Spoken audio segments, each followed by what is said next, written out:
With another year coming to a close, it is time for that year-end checklist. And we have broken it down in 3 steps, starting with... Step 1, audit your website. So let's hop over and go do it now. All right, Sam, so as promised, step 1, for all you listening in, audit your website. And I strongly encourage you to look at your website as if you've never seen it before.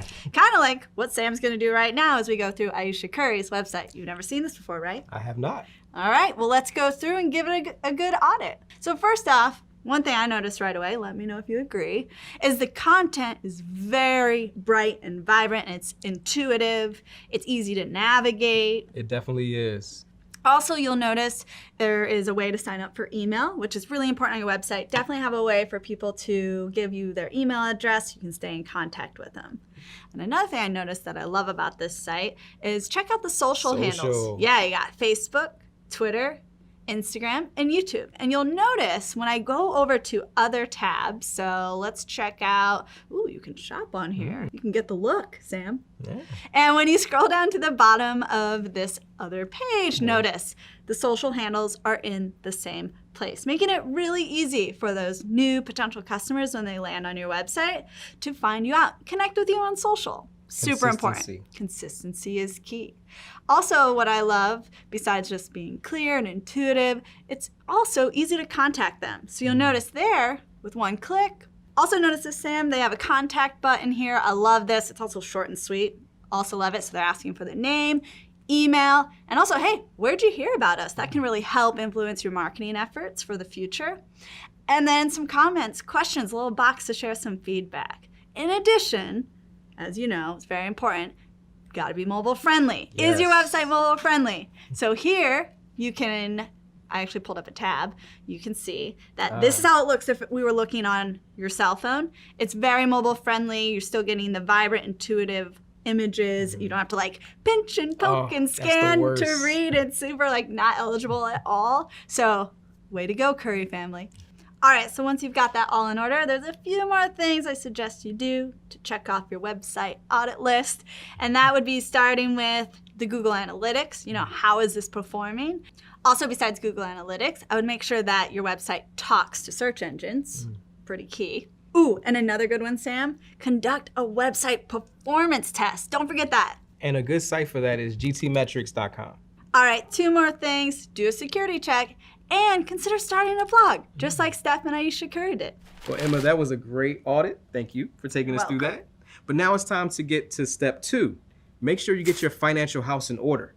Yeah, absolutely. And don't delay on this. I mean, reach out now to your tax accountants, your lawyers, your consultants. Do it now. You don't want to be rushing at the end of the year because that's how you can miss things.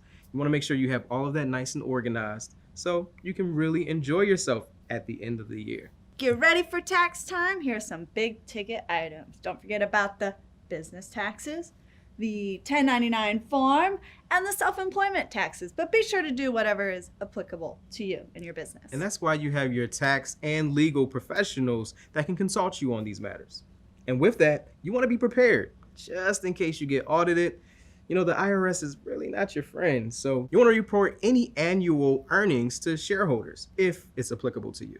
Yeah, and just meet with your accountant and go over any feedback they have just to help improve for the next year. And this is a good time to review your business model and make sure the other aspects of your business are moving along as you planned, or maybe even make some new, goals that you have for your business. Yeah, update any policies or any feedback that you receive from unhappy customers. What can you do? What changes can you make? This is a time to do it. And also, please know, this is not to be considered legal or tax advice. You have your legal and tax professionals that can consult you on these matters for you. All right, so that takes us to step 3. Look back at the year's marketing efforts, starting with... If you spent any money on ads, you definitely want to keep track of that. Yeah, it's important for taxes, right? Tally it up. Some expenses might include trade show fees. I know we do a lot of that at GoDaddy Social, traveling the country. Also online advertising, any bonuses you gave your employees. Also any social media management maybe that you put money into as well. Also, maybe you've put money into your blog. I know we did this year. Or domain registration, maybe printed out some brochures or flyers, all of that. See what expenses you put money into for tax time, but also to evaluate for the next year. And this does sound like a lengthy list, which it is, which is good to actually have some good software where you can input all that. If you're interested in learning more about that, we actually did a video on that. Also, a good thing to do when it comes to your marketing efforts is review that email list that you've gathered. And if you don't have an email list, well, get started right away. Also, be sure to review, who is on that email list, check open rates, etc. It might help you to avoid being blacklisted in the future. So the next tip is social media it up. Woo! Now, Emma, I know you deal with this on a daily basis. Totally. So what are your tips on this? Yeah, so definitely review your social media efforts that you've already put in place. And a great way to do that is go take a look at your analytics. Each platform offers a way to measure your success. So you can help to refine, reevaluate, and come into the new year with a strong social media strategy. Also, give your social media a makeover. New year, new you.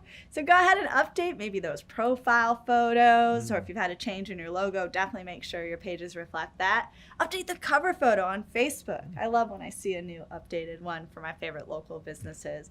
But at the very least, be sure to be on Facebook, Instagram, and Twitter. All three are great for your business. They'll help you tackle the new year with a fresh new look. And the next tip is you want to make sure you review your local listings. Now, if you're on, say, Google and Yelp, if your phone number ever changes or if you change locations, people use those sites to get to you. And also know a good thing to realize is on Google, say you make a change, you change your business name. Yeah. Well, some changes to your pertinent business information, it can take up to 3 days for Google to approve that. So keep that in mind as well. So stay on top of that. At the end of the day, we're on social media so people can find your business. If they don't have the accurate information, that's a poor customer experience and less likely that they're actually going to come to you. Totally messes with the customer journey. Also, make sure you don't have any duplicate pages swimming around. That's something I see a lot when I'm talking to businesses. Is you'll see 2 Yelp pages. Or 2 Google pages. Or 2 Google pages. They're super confusing for that next new customer, which, as Sam mentioned, it really puts a bad aftertaste on that customer journey or that customer experience. And last, evaluate your professional conferences and groups. Yeah, we spend a lot of time, I know, at GoDaddy Social doing this because we travel to over 40 trade shows a year. We also join a lot of chambers of commerce. So we have memberships out there as a way to, market ourselves, right? Get in front of a large audience. And every year we do exactly this, and I recommend you to do it too. How did those trade shows perform? And what did those memberships bring to the table? And every year there's shows we got to cut. Just wasn't quite the outcome we expected. And same with memberships, Doesn't make sense to renew. It wasn't really giving us what we thought. So evaluating those professional networks and think about those like speaking events. If you don't do those yet, oh my gosh, highly recommend it. I love doing them on behalf of GoDaddy because it really positions our company as thought leaders, right? But yeah, be really mindful about which shows you're going to, which memberships you're joining. And also you can review some of those professional networking sites like LinkedIn. You see which groups you may be a part of on LinkedIn that have been really active and you had some great connections, or other people that you've connected to that you want to continue to build on that relationship, or those you still need to follow up with. Also, pro tip, don't forget about your business cards. I know right now it's almost the end of the year and I'm sitting on about only 5 business cards. So not only do I need to order more, but I recently had a title change, so I need to update that as well. So be sure you do that too. Business cards, super helpful for your networking in the new year. All right, that's a wrap. This was your year-end checklist for your business. Be sure to like, comment, and subscribe. And ring the bell so you're notified when we have fresh new content. This is The Journey. See you next time.